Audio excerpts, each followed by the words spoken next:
Get ready to interact with people in the know in today's edition of Church Alive. Nagbabalik po tayo sa Family Rosary Crusade sa Church Alive. Ang gawain pagkakatesismo ay ang pagpaparinig ng mga aral ng ating simbahan sa mga nais na manampalataya.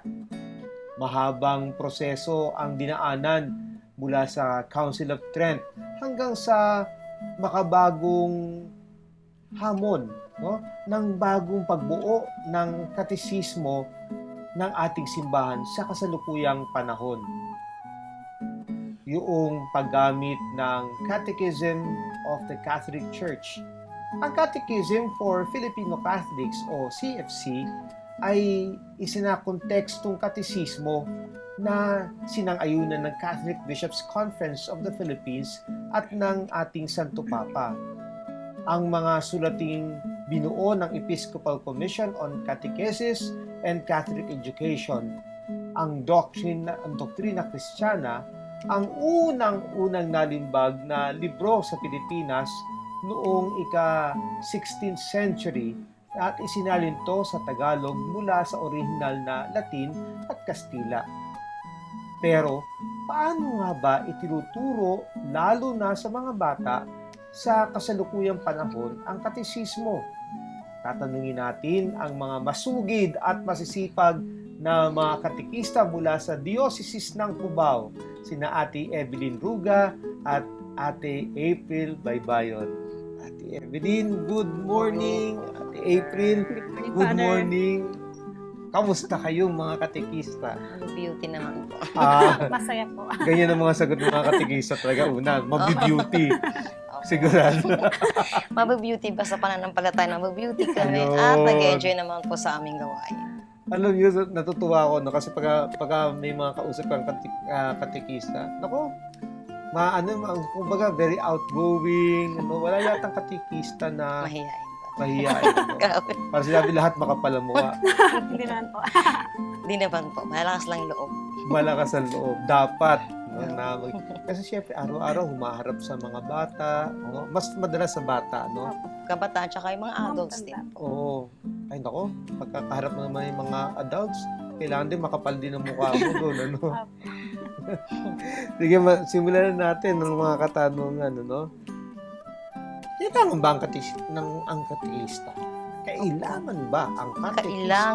Kailangan po, Father, ang isang katekista. Bakit? Kasi sila po yung parang hindi naman substitute ng parish priest, pero sila yung pinaka-extension niya para marating ng simbahan yung mga liblib na mga areas na hindi po naaabot ng parish priest dahil sa kadamihan din po ng kanyang mga gawain. Minsan, April, di ba, mas kilala pa ng mga bata yung katekista kaysa sa pare. Opo, tama po, Father. Kasi nga po, mas babad po kami sa area kumpara po sa mga pari. Siyempre po, dahil nga marami na pong gawain talaga ang pari, so kailangan po na ang katekista bumabad sa mga lugar na hindi niya napupuntahan. Huwag kayo mag-alala, Father, pinapakilala na po namin sa mga...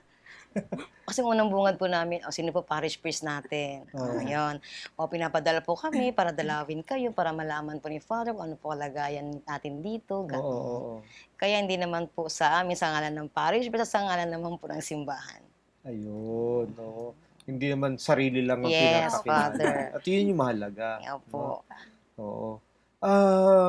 Teka muna, bago ko, anong parokya ka, Ate Evelyn? Immaculate Conception Parish, nasa Damar Village po.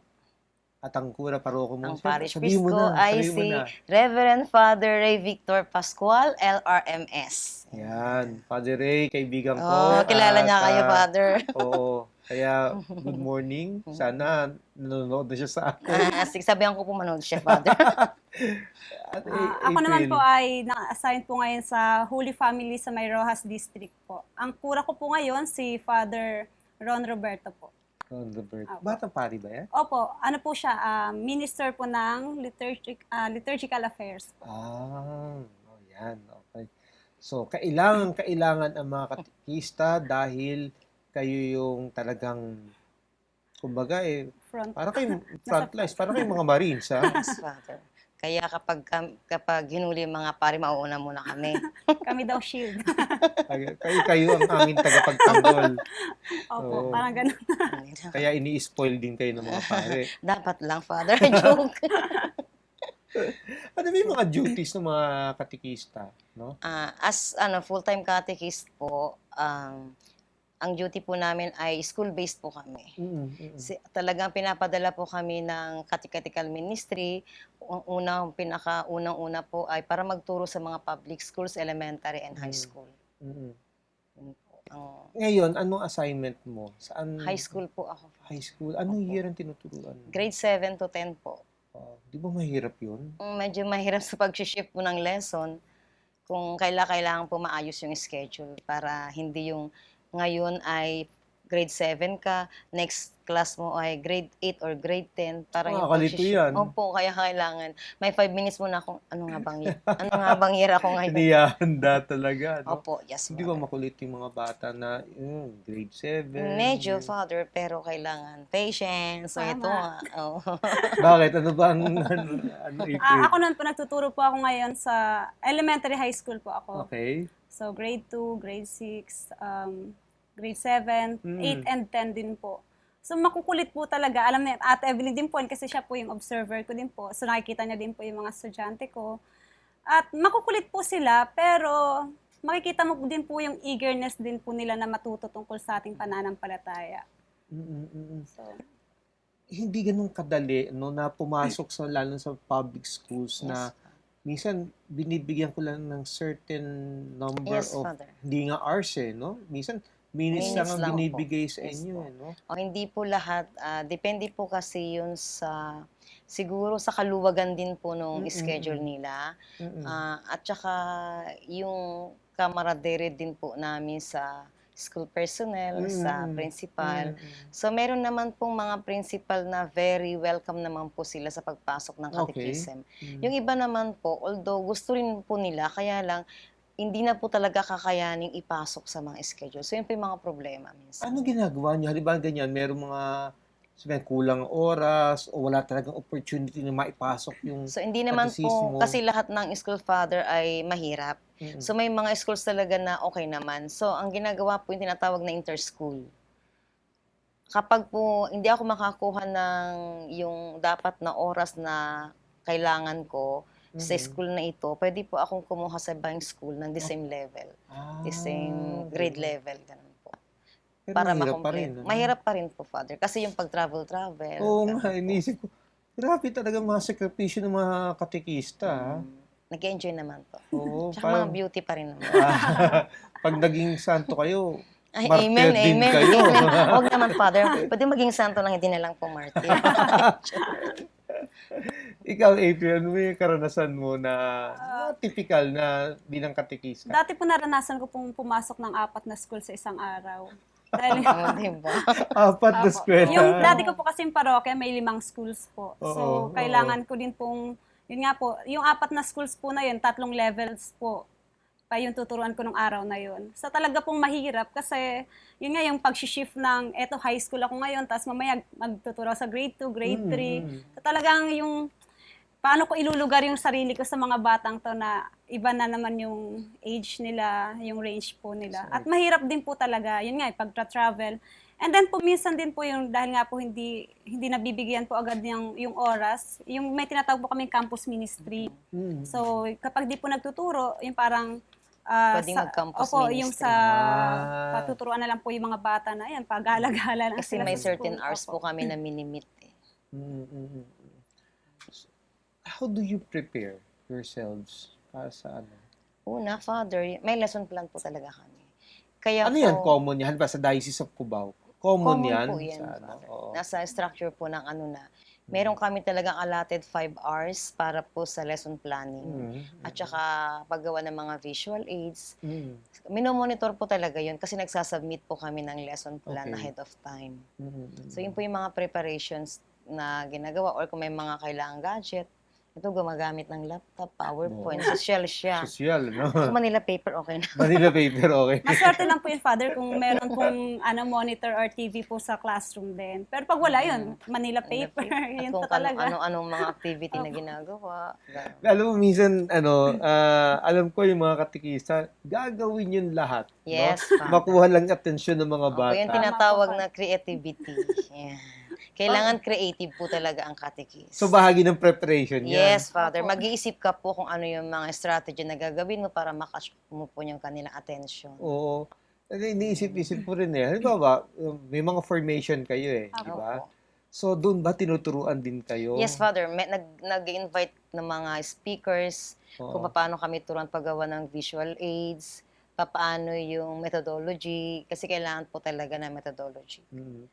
Tinuturo rin ba sa inyo paano pagtawanan ng sarili? Hindi kasi syempre, no, in Opo. front of the Kaya of nga the po, ano yung mga children, eh. stand-up comedian din po kami. Minsan sinasabi ko po talaga sa mga estudyante, tingnan nyo, may katikista na kayo, may stand-up comedian pa kayo, libre pa. Mga ganyan.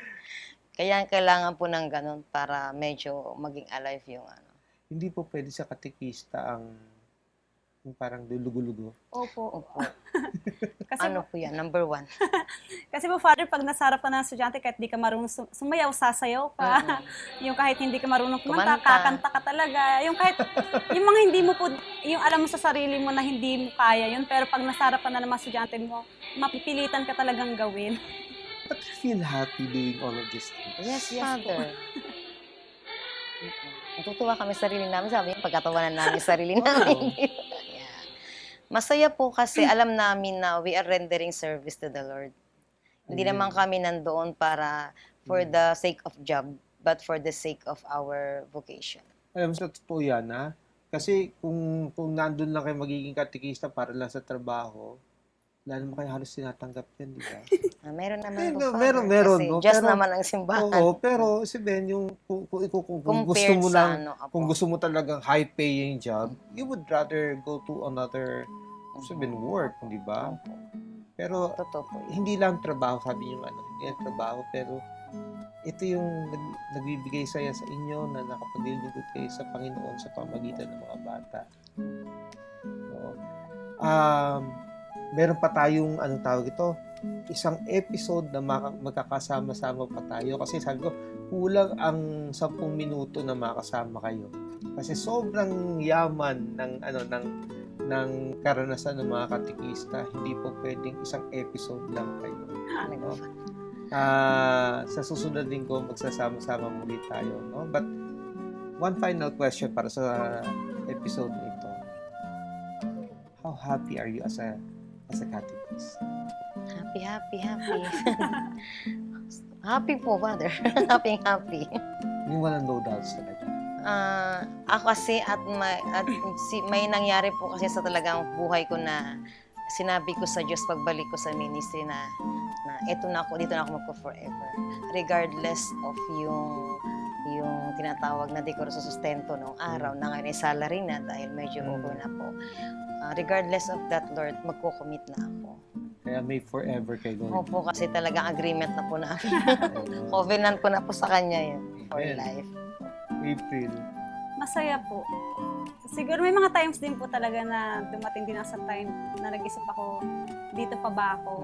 Kasi bata pa siya, Father. Marami pong opportunities. Yun nga, sa school, marami akong na-meet ng mga tao na nagsabing, huwag ka na dyan, mag-teacher ka na lang sa public school, mataas ang sahod dyan. Pero po, lagi ko sinasabi, masaya po ako sa ginagawa ko.